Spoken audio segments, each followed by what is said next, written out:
Good evening, everyone. It's my pleasure and privilege to be, uh, a, I don't know what to say, whether it is a guest or actually I'm part of the Department of Economics.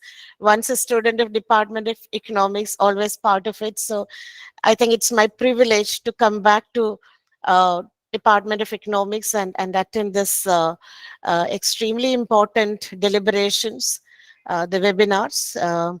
And also be part of the validatory function and deliver some of my little thoughts. I don't want to call it actually paper because it's not exactly a paper, but a lot of ideas evolved over a period of time and something I hope will be beneficial to everyone. Okay, so as I said, I'm not really uh, uh, not really an academician that way because I've been working in development sector for past more than 20 years, and a lot of what I'm going to talk is also colored by the actual experience working, as I said, at the system level in terms of working with the government, understanding their challenges, and also my observation of what is happening in India or in Kerala in recent times. So I'm again, because this is Kerala University and most of you are from Kerala University, I really want to bring your attention to something related to Kerala as well. So a little bit of I mean, I won't say theoretical presentation, but a little bit of touching up on the theoretical part, and some of it is on the empirical evidence. And the third part, when I present, I'll focus. I just wanted to say is that, you know, this is like we just uh, sort of decided this title without really giving much. So I don't want anyone to have any misconception as to what I'm going to talk. It just touches upon basically two things. Initially, like basically, what is a human capital and knowledge economy? Because this is the essential part of looking into uh, what we need to do in the country to drive economic development. So basically when we talk about human capital, this is, you know, all these things in 1960s. The Nobel laureate Gary Becker came up with the human capital concept, and actually argued that education and training, education and skills are important investments for countries to actually earn economic returns. And in knowledge economy basically is that same thing, but it has some more things. So it's an economy where uh, knowledge is created, disseminated, and used to enhance growth and development. So these both are interlinked. So we need to invest in human capital so that that will drive knowledge economy and that will drive economic development. So basically, theoretically, I mean, when we look at knowledge economy, it has four pillars. One of the most important thing is, I won't get into other things, which is also very important in recent times, but education and training. And we all know India has been going through sort of we are actually at the diminishing stages of demographic dividend, because our population is now getting stabilized, population growth isn't at a diminishing rate. So but we still have window of opportunity, demographic dividend, and to capture that we need really to capitalize on knowledge economy, and education and training is important. I won't touch upon other issues. So basically, another thing is, when we talk about human development, education, and skills, globally, what are the measures we use? So if you look at UN Human Development Index, the education is actually measured in terms of years of schools which people have gone through. So we say that, okay, on an average, a population above this age is, the borrow and lease concept of mean years of schooling or expected years of schooling is what is mainly used in Human Development Index. So it merely captures how many years a person has been to school, or which means that in a country, on an average, how many years a person has been to school. And then when we come to multidimensional poverty index, which is also another like widely used concept, here again they just use years of schooling and school attendance. So in general, the main problem with these indicators is that it doesn't capture one of the important aspect of education or even for health. So if you look at going beyond the basic indicators in health, uh, WHO and other organizations, other research has come up with a different concept: quality adjusted life years or disability adjusted life years, quali and dali, as the indicators which will look beyond just how many years a person lived, to look at what is the quality of life they have lived, what was the like healthy life years they have enjoyed. So in health they have done it.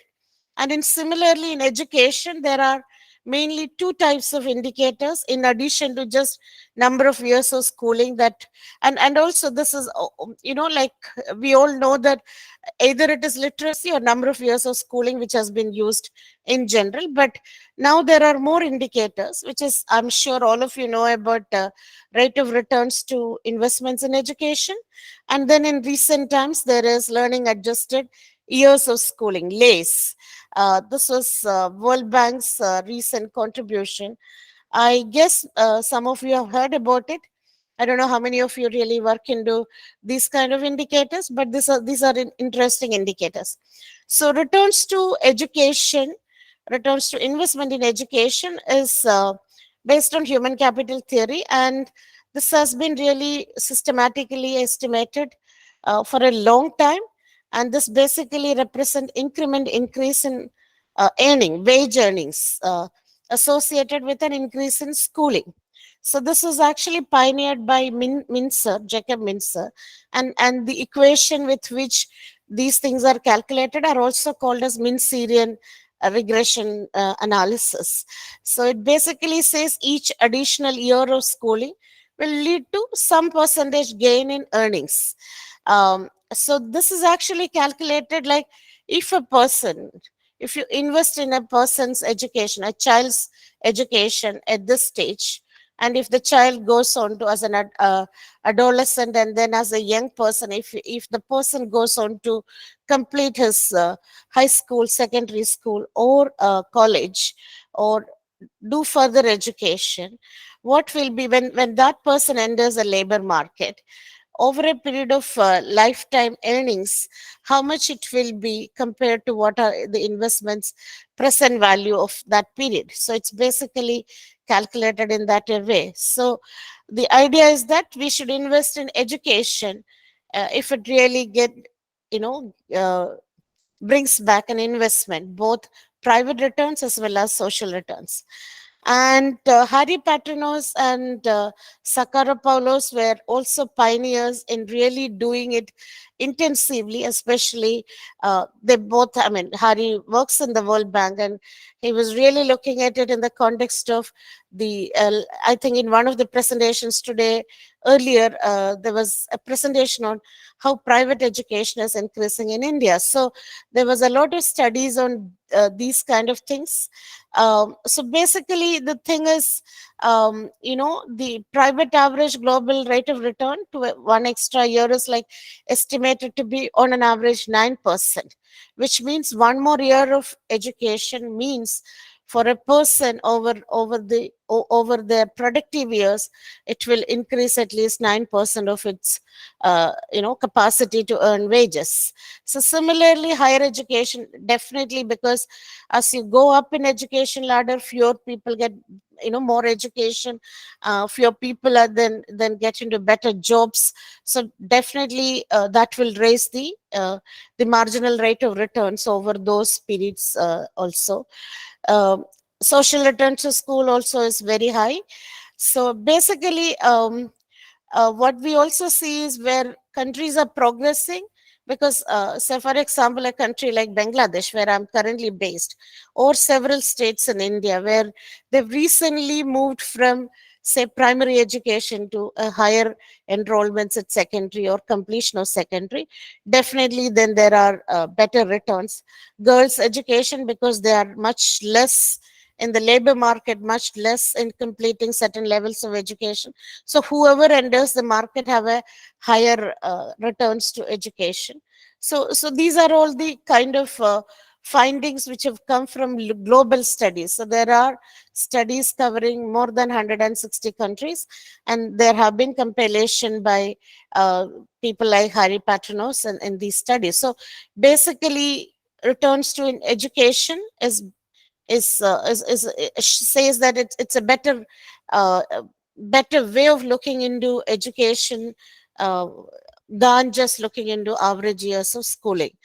And then this is I'm sure many of you are aware of this study, Heckman's famous study, which basically says invest early, invest better, and invest for all, you will have better returns. So $1 invested in a preschool education returns much more than investing in school, which means if you really provide the foundation, you're actually compensate. I mean, if you don't do that early foundational literacy, numeracy, you will have to compensate it at school level. You have to incur more cost. And if you but then if you really build the foundations, you're basically moving from teaching to learning to read to reading to learn. I mean, that's the transformation which is envisaged when you invest in early years. So a lot of discussion is around what are these education transition points. So again, I don't know how many of you students followed this year's big UN event. Globally, United Nations actually focused on education mainly because 2019, 2020, due to COVID-19 lockdowns, uh, several countries, I mean, almost all countries in the world have suffered learning loss. Children who were learning have actually, like deteriorated their learning, and it's unlike the claims by several people. um, Distance learning has not been as effective as face to face learning. So there is learning losses. So to really address these learning losses, and to really think globally, UN had organized Transforming Education Summit. This was actually in New York, September 2022, and global leaders came. And some of the main points they were talking about is we should focus on foundational literacy and numeracy. Why? If you don't invest at that stage, you will have to invest more later. A child who hasn't studied anything in grade 1 and 2 because of COVID, when they come to grade 3, the teacher cannot really cope up with compensating for the 2 years of face to face, the real experiential based learning. So there is an impact on that. So there is a lot of focus on foundational literacy and numeracy. There is a focus on teacher training, teacher capacity building, and also there is important attention on learning assessments, as well as looking into financing of education. So so basically, if we really read all these things in the context of sustainable development goals, as well as UNICEF's own, because UNICEF is leading a lot of ground level work in learning recovery due to COVID-19 learning loss. And what we say is we need to really look at preschool education, because children needs to be prepared for school readiness. So oftentimes we think that school readiness is mainly in terms of young children, but I think, I'm sure many of you who hasn't been to your classrooms last 2 years or last 3 years because of COVID also has a lot of adjustment problems, probably when you get back to school and but get back to university, get back to your classrooms in terms of learning and understanding. So school readiness is an important. So here, readiness to any classroom, any learning is extremely important. But globally, we have been tracking school readiness because that's the stage when children enter school. So the idea is that when by the time children are 10 years old, which is like the end of primary education, they should have basic reading and numeracy skills. And I don't know, I mean, I'm not I mean probably when we have a direct interaction, I would like to know more about your experience, your views on what has happened during this time. So one of the main thing at this stage is actually looking into transition from learning to read. So basically in early grades, and national education policy 2020 is also now looking not only at preschool but also grade 1 to 2 also as part of this larger early reading early foundational reading program. So the whole idea is that initially you are reading, I mean you're learning to read, you're learning to understand vocabulary, understand letters, and then once you're proficient in understanding it, the child is ready to read so that the child can learn. So that transition is something which we need to look at.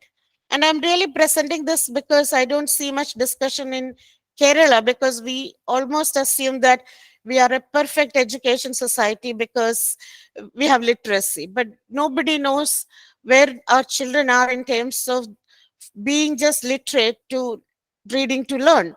So that's one of the reason I'm highlighting some of these issues. And then this is not enough just to have literacy and numeracy. One of the most important thing is by the time the child is 18 years, which is like by the time they complete higher secondary, they should have not only foundational skills, which is literacy and numeracy, they should have transferable skills, they should have digital skills, they should have entrepreneurial skills, they should have job specific skills to enter either work or even for life. And unfortunately we don't really look at these issues holistically at the state level.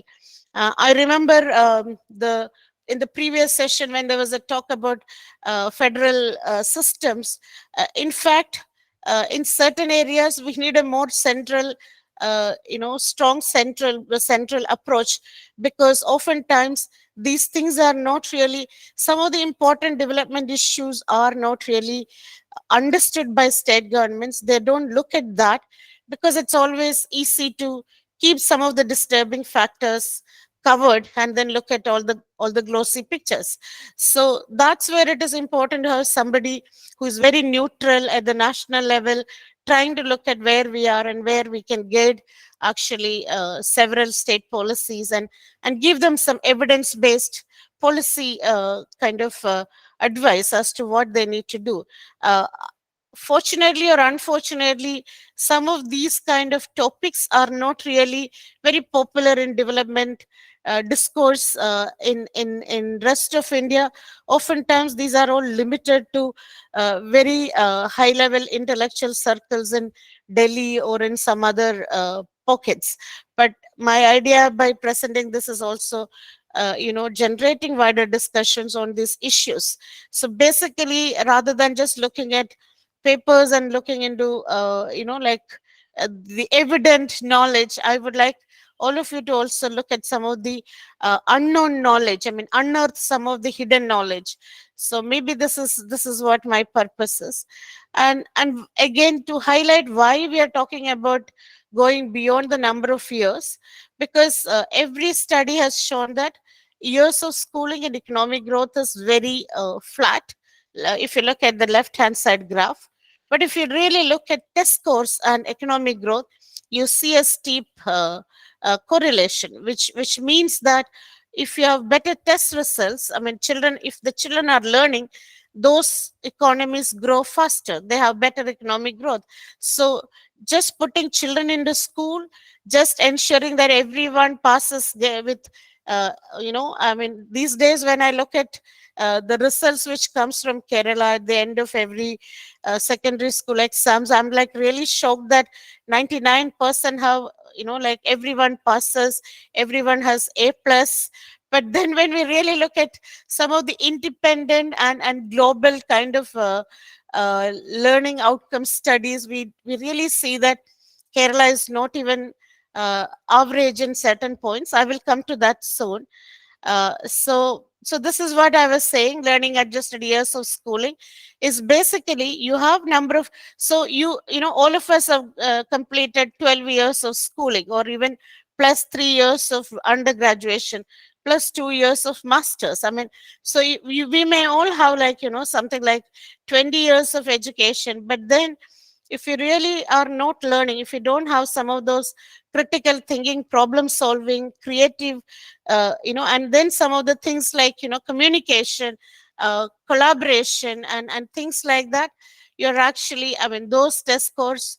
So you may be having a total number of 20 years of education, but by skills you may be just having 10 years of education. So this is what this learning adjusted years of schooling tries to look at. And if you look at this graph, it actually shows now in India, more than most of us, I mean, are most of the states, because children complete at least elementary education. So on an average, like 8 years of schooling. But then if you look at the learning adjusted years of schooling, this is 2018 data by World Bank analysis. We have like around 5 years of schooling, um, which means that even if so there is so much of wastage, because even after studying for 8 or 9 years, our children on an average are at par with primary completed children, not the upper primary completed level of knowledge. So this is a huge wastage. And I know we may have questions as to how this is estimated. So, most countries, I mean, most OECD countries participate in international learning assessments like PISA or TIMSS and PULSE. These are internationally standardized tests to look at what children know. So, for example, most of our exams are basically testing your rote knowledge, how much you know, how much you can like by heart some of the content, how much you can reproduce it as it is what is being tested in most of our tests, whether it is in school or college. It doesn't really test whether you can actually go beyond that and really apply your knowledge. So this has been, so when international tests are done, we actually look at content domain, and as well as we look at whether children actually can really apply their knowledge. I mean, to give a simple example, in for a grade 2 child, like simple two-digit addition is like, okay, 20 plus 30. So they can easily say, they know it is, the question is directly asking them addition. But then your application is when the child is presented with two figures, and the child has to figure out that the whole purpose is identifying the function and using it, and then coming up with a result. I mean, I'm just giving basic kind of examples. So this is where India has participated in 2021 pizza, just like several other countries. The results are awaited. But then India also has, for the last, ever since district primary education projects have started, we also have robust measures of looking into national learning outcomes, which is looking into some of the curricular areas. So I'm presenting basically Kerala results, because Kerala always assumes that we are actually much better than other states in terms of school education, etc. So what you see here is basically a comparison um, of Kerala results, grade 3, grade 5, 8, and 10. And these are scale score. But what I'm trying to say is the black ones are actually 2017, the orange ones are 2021 data, which basically shows that, I don't know whether it is due to COVID-19 or any other. So it means that our the so-called distance learning is not enough for children to learn. They need human, presence in classroom to learn. So if you look at all these things, average scale scores for Kerala students compared to 2017 has come down in 2021. So definitely there is learning loss. And not only that, I'm just presenting you I mean, this is just grade 8 mathematics. This is how detailed this analysis is, which looks at some of the skills, whether they are able to have problem solving. I mean, some of the skills, and if you look at the numbers, I don't know whether how many of you can see it. Kerala is actually below national average in mathematics.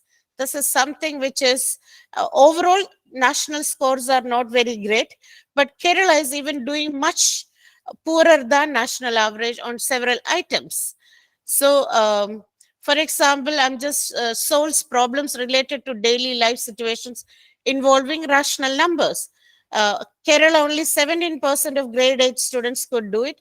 Nationally, at least 23% could do.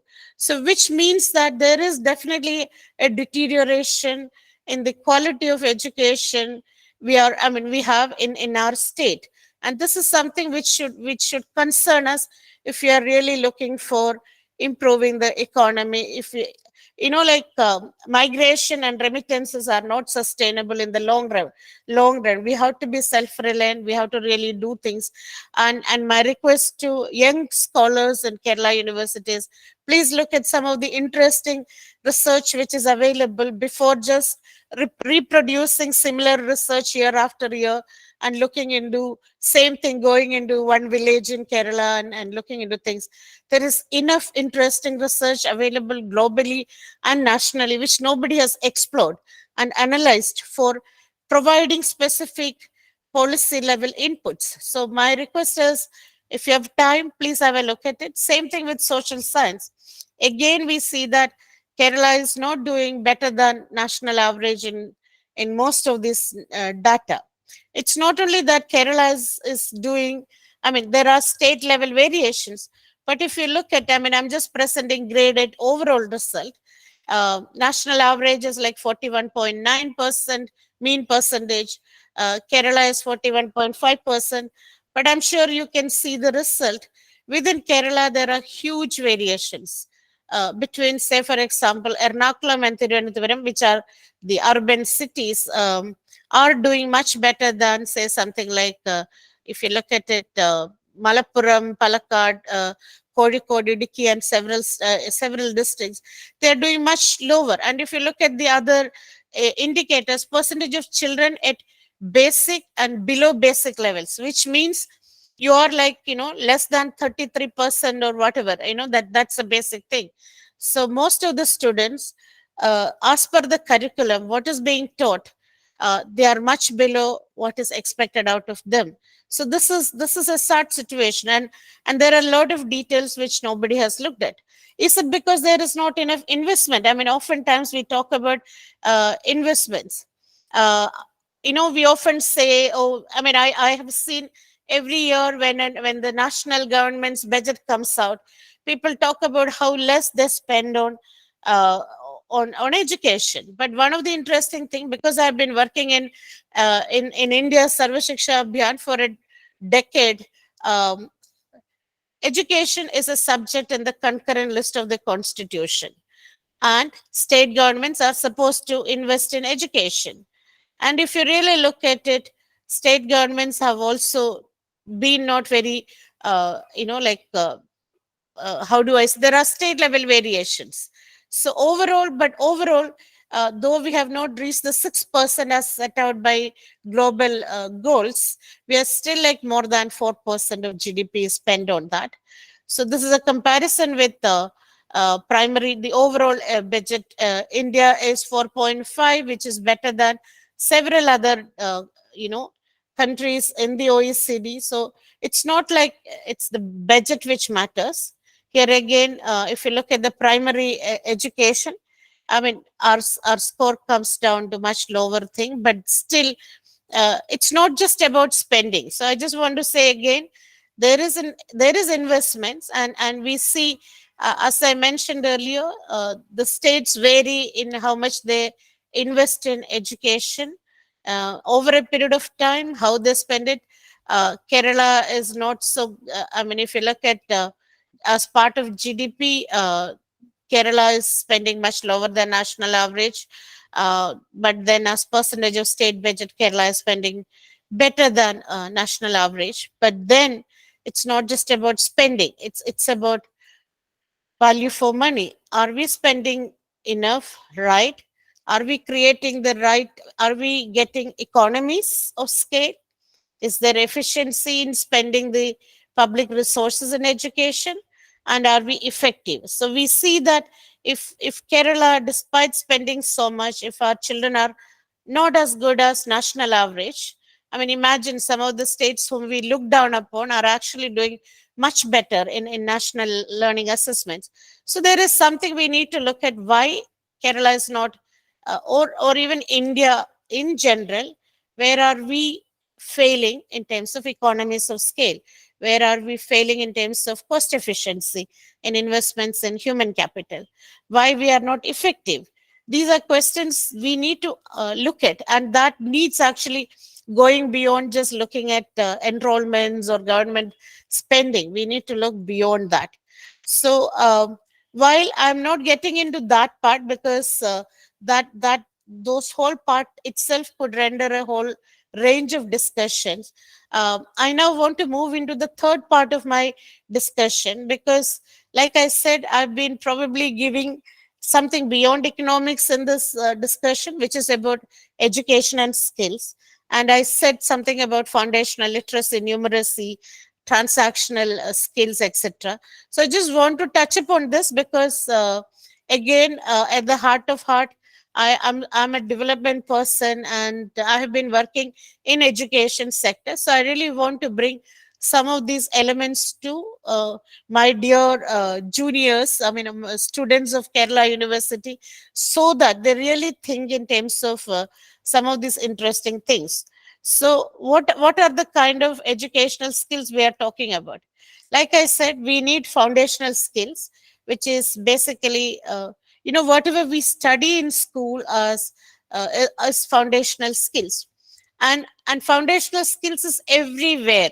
It's not only in school. When you enter college, when you enter university, when you enter research, there are certain foundational skills we need to know. And this is where we find that no digital world can replace that foundational skills. A classroom teaching learning is extremely important. Exposure is important. To me, I remember in Kerala University, when I was a student, we used to have, not as many teachers as now. There were a lot of challenges, but the very fact that we were in the department, coming together, attending classes together, enjoying a certain non-curricular, I mean extracurricular or co-curricular activities beyond the classrooms, actually enhanced our foundational skills. It also enhanced our other skills. So that's where, again, skills like transferable skills comes into place. I will talk more about that again in a couple of slides.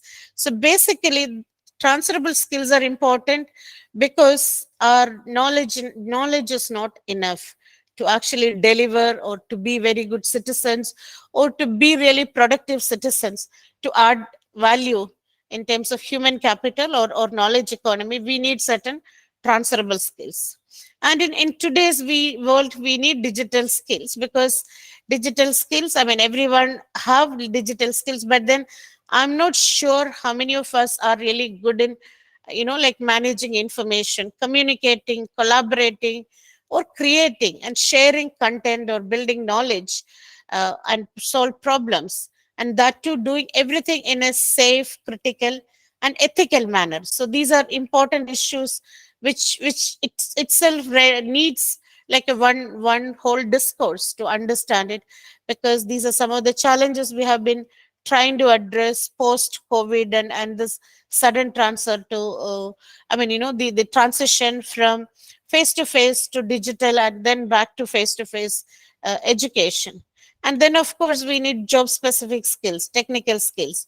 So for that, you may need to study more theory about economics, more about sociology, engineering skills, all those things. So these are essential, and this is something I would like you to think as scholars, as researchers.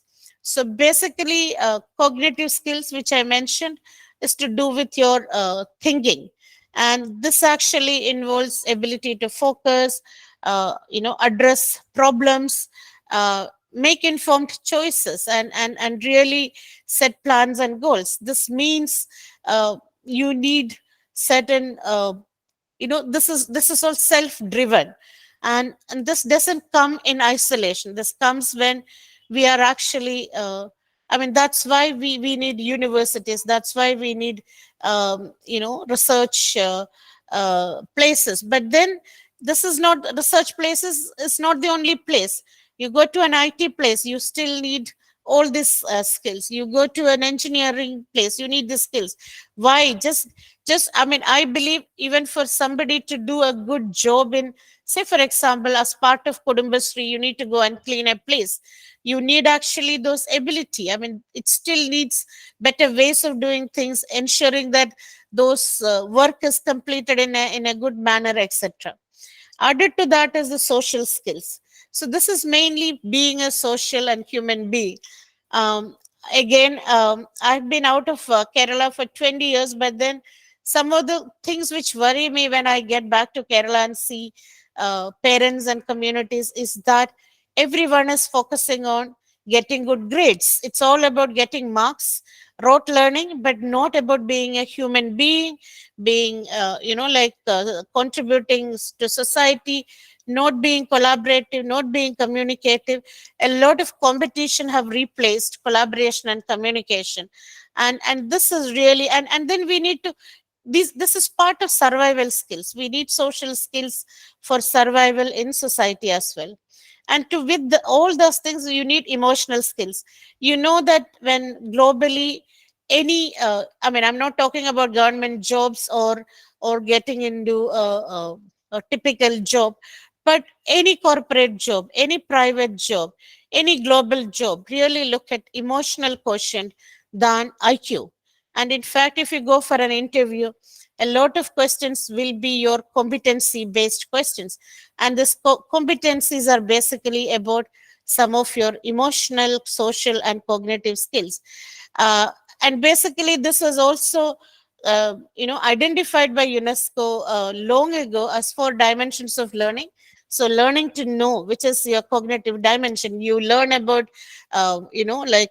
say for example, how inflation causes something. You learn about how foreign policy is affecting foreign trade, things like that.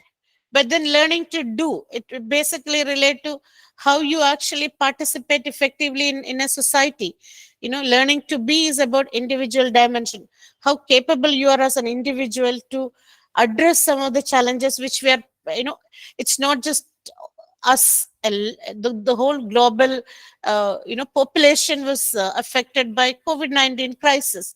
How did we manage ourselves? How did we help others to manage? So that's where the social dimension comes, which is learning to live together. And I just want to conclude by saying that this all is related to knowledge economy, or your skills. I mean, it's not just about, knowledge economy is not about producing a research product. Knowledge economy is not just learning more about something or able to make a presentation. It's all about how do we really bring together these 12 core life skills. It's about life skills. So on one side, you have this whole learning dimension, or learning to know, which includes creativity, critical thinking, problem solving, etc. Then learning to do, which is about cooperation, collaboration, negotiation, decision making, your proactiveness. This is what it is all about. And then learning to be, how good are you in terms of your personal empowerment? Are you an empowered person? Are you just taking all the WhatsApp university messages and reproducing it? Are you just looking into local newspapers and just concluding your research things based on that? Are you looking beyond that? So you need communication, you need resilience, you need self management for that. And then us to become global citizens. And I think the last session was on SDG, Sustainable Development Goals. And one of the Sustainable Development Goals agenda, even in education, is that every child or every human being should have good knowledge and be a good citizen. So citizenship learning is important part of knowledge economy. So that basically means your ability to live together. And this means that how much you're participating, how much you're empathizing with your people, how much you have respect for diversity. These are all important aspects. And I think to have all these things, I'm very glad that I'm able to communicate through a webinar. But I think to discuss this more and to have all these things together. I wish I can be there and have a face to face interaction, because it's very important to have that kind of human aspect to any learning. So I think webinar often misses that. So I hope when I come to Trivandrum, I will be able to meet many of you in person, and I'm glad to explain a lot of these things in a very interactive, personalized mode than through this kind of this has been this has been great for me to interact with you, but I'm really looking for learning from you as well, because I grow when I hear from others as well. So I look forward to that. And so in my conclusion in this whole thing is, as you can see, this is not a research paper, but my whole purpose is that, of course, we need to move forward. We need to have a knowledge economy. We need to look at what is happening in the country, what we need to do. And the beginning is by creating that enabling environment within our environment, our college or our university, or even in our family. So basically my idea is that economics is important, looking at economy is important, but go beyond economics and look at the numbers, because that will give you more ideas about how to take economy forward than just looking at economics as a standalone subject. So that's my humble suggestion, and I would like to conclude here, and happy to answer any questions if you have. Thank you so much.